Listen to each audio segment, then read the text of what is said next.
On a Tuesday morning in the spring of 2019, an older man in a clean white Tundra pulled into the service drive of the Toyota dealership where I worked.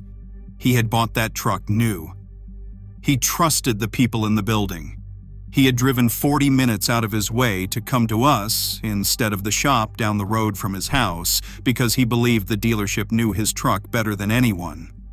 By the time he left 2 hours later, he had paid just under $900. And I knew, standing right there at the counter, that he had needed maybe $40 of it. Today I'm going to tell you exactly why moments like that happen, why almost nobody inside the building will ever explain it to you, and how a few simple questions can save you hundreds of dollars every single time you pull into a dealership service drive. Because here is the part that finally pushed me out the door. The man in the Tundra was not the victim of a scam.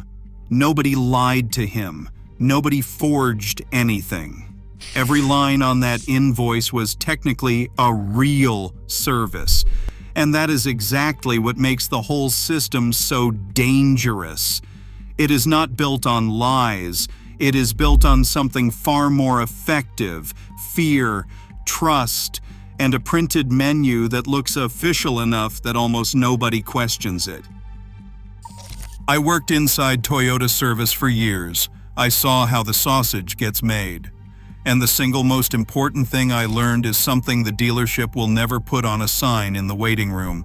The person who greets you at the counter, the friendly one in the polo shirt with the clipboard who calls you by your first name and remembers your kids, that person is usually not a mechanic. They are a salesperson. In most dealerships, the service advisor earns little or no base salary.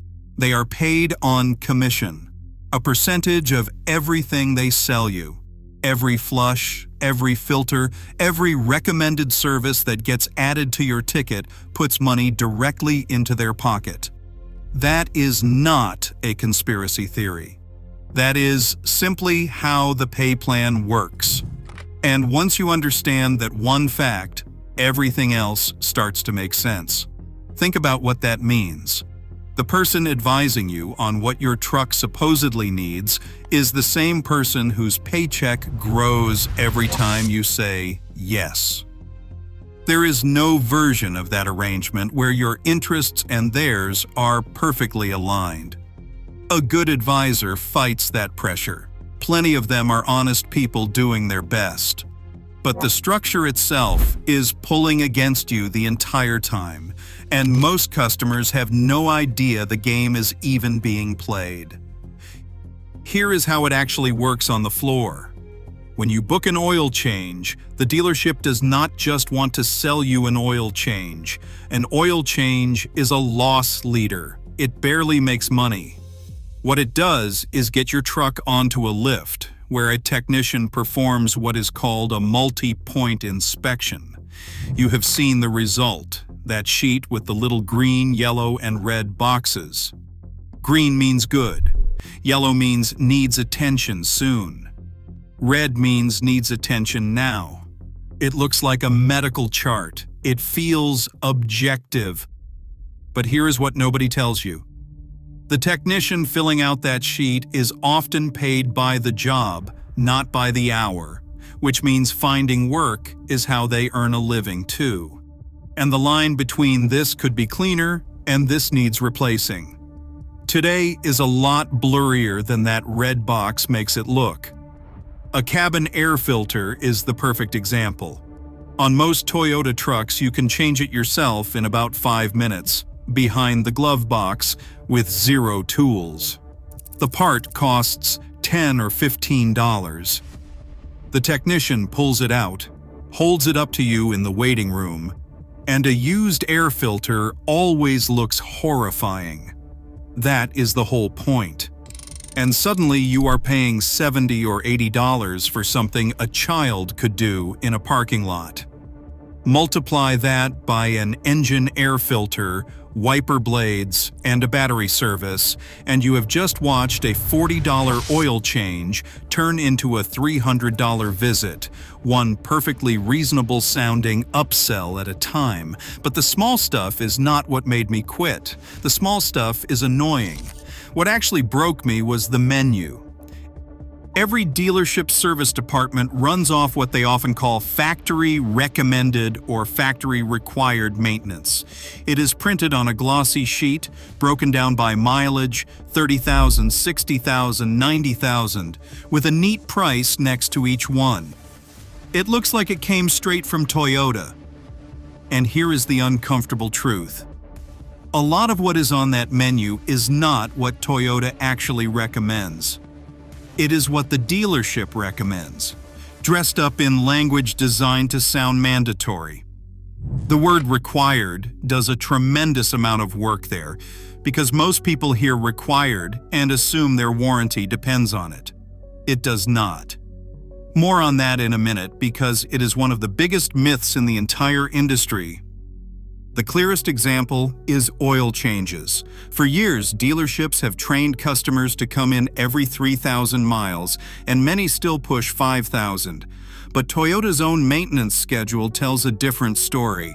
Most modern Toyotas that take 0W20 full synthetic oil are approved for oil changes every 10,000 miles or 12 months, whichever comes first. 10,000.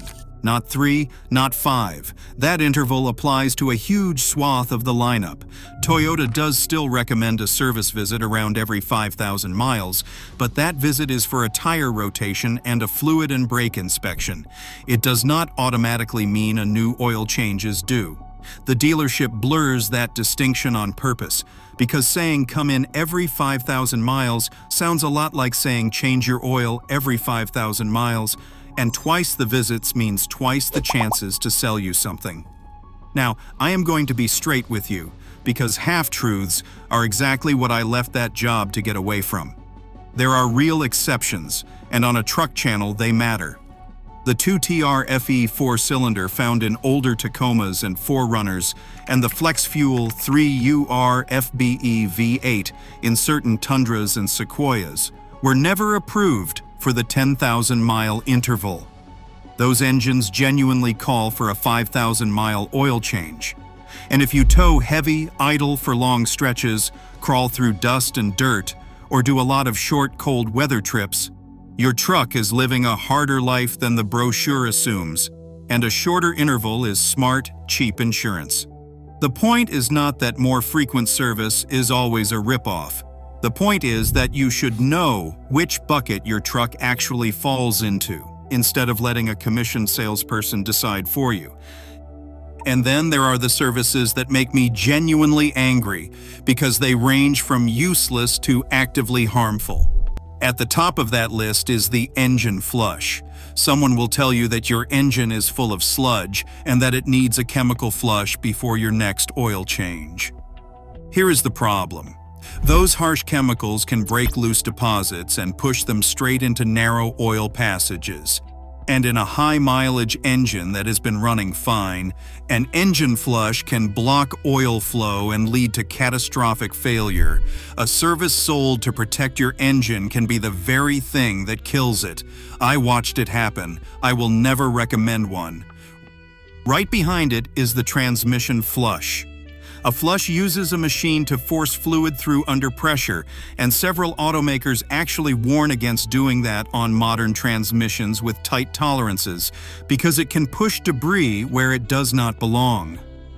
What your truck almost always needs instead is a simple drain and fill. Drop the fluid and refill with the correct spec, in Toyota's case, the specific world standard fluid. Done. But a drain and fill is cheap, and a machine flush is expensive, so guess which one ends up on the menu?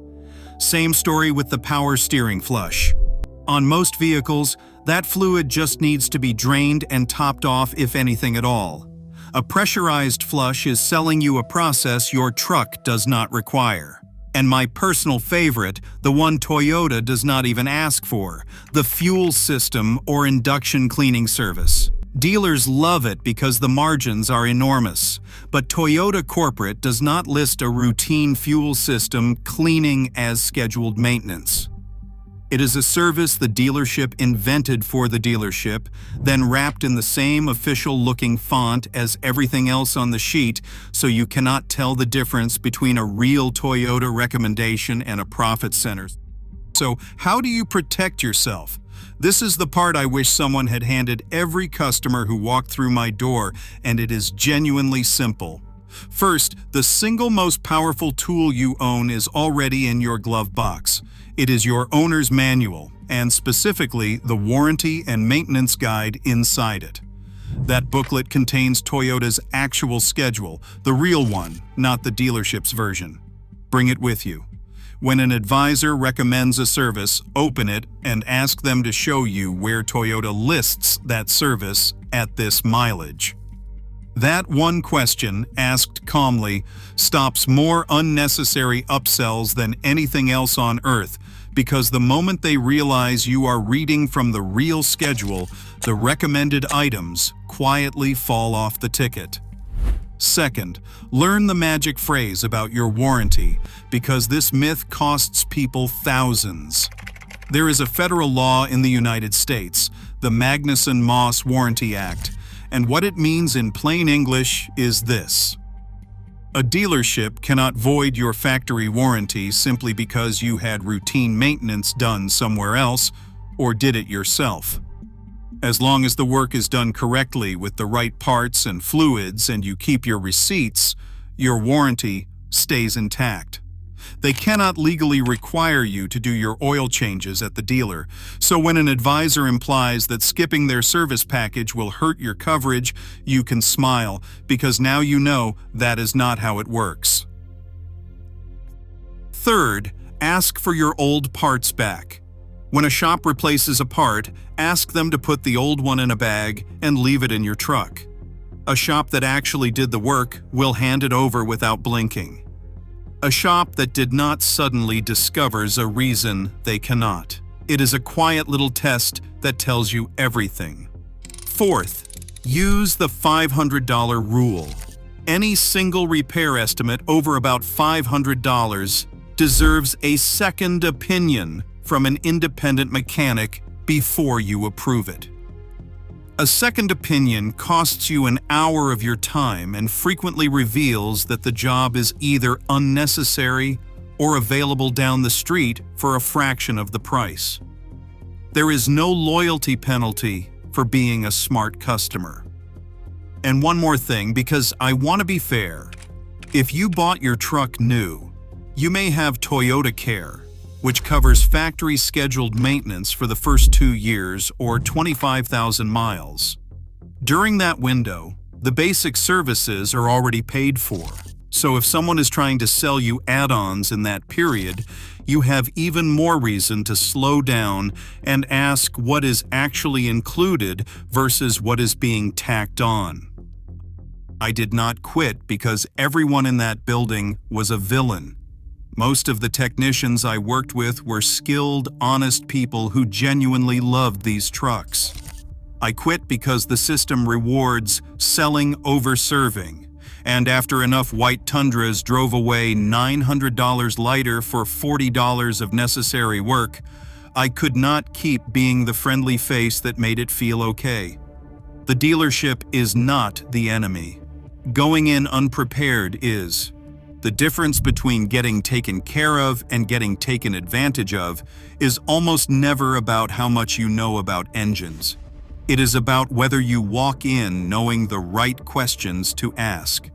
So the next time you pull into that service drive and a friendly voice greets you by name, remember what that polo shirt really represents. Be polite, be calm, open your owner's manual. Ask them to show you the line, and watch how fast you really need this today turns into, well, it could probably wait. If this changed the way you think about your dealership, do me a favor and hit that like button so more truck owners see it before their next service appointment. Subscribe if you want the truth about keeping these Toyotas running for 300,000 miles without getting fleeced along the way. And if you have ever been sold a service you later found out you never needed, drop the story in the comments, because the more of us who talk about it openly, the harder it gets for anyone to pull it off. Your truck is more reliable than they want you to believe. You just have to stop being the easiest sale in the building.